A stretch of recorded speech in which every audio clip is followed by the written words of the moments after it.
তাদের অবশ্যই সামরিক ট্রেনিং দিতে হবে, সেটা 3 মাস হোক 6 মাস হোক। কারণ বাংলাদেশের চারপাশে যে বৃহৎ ভারত নামে একটি রাষ্ট্র আছে, সেই রাষ্ট্র বাংলাদেশের বন্ধু রাষ্ট্র হিসেবে নিজেকে প্রমাণ করতে পারেনি। অতি দ্রুত বাংলাদেশের যে জনগোষ্ঠী আছে 18 থেকে 40-এর ভিতরে, তাদের অবশ্যই সামরিক ট্রেনিং দিতে হবে, সেটা 3 মাস হোক 6 মাস হোক। কারণ বাংলাদেশের চারপাশে যে বৃহৎ ভারত নামে একটি রাষ্ট্র আছে, সেই রাষ্ট্র বাংলাদেশের বন্ধু রাষ্ট্র হিসেবে নিজেকে প্রমাণ করতে পারেনি। যেহেতু তারা প্রমাণ করতে পারেনি, সে জায়গায় থেকে আমরা সংশয় প্রকাশ করতেছি যে বিগত দিনের যে হাজার হাজার সীমান্ত হত্যা, এটা আসলে যুদ্ধের সামিল। তারা বাংলাদেশের উপরে দীর্ঘমেয়াদী একটা যুদ্ধ জারি রেখেছে।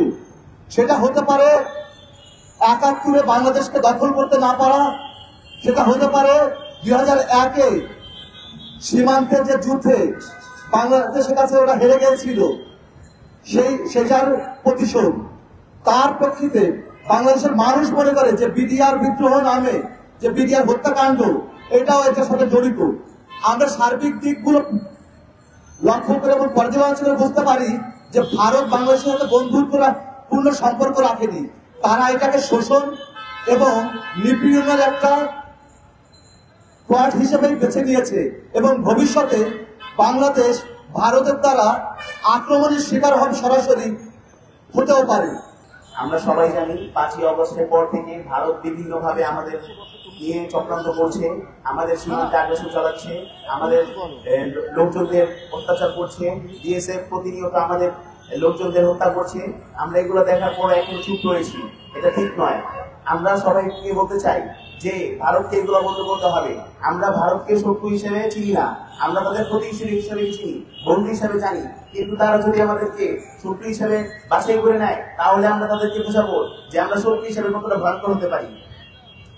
তারা সবসময় মনে করে বাংলাদেশ একটি দুর্বল দেশ, তাদের মাটি ওদের মাটি, ওরা ভাবে আমাদের দেশ ওদের দেশ। বাট আমাদের 1 ইঞ্চি মাটি আমরা কাউকে ছাড় দিব না।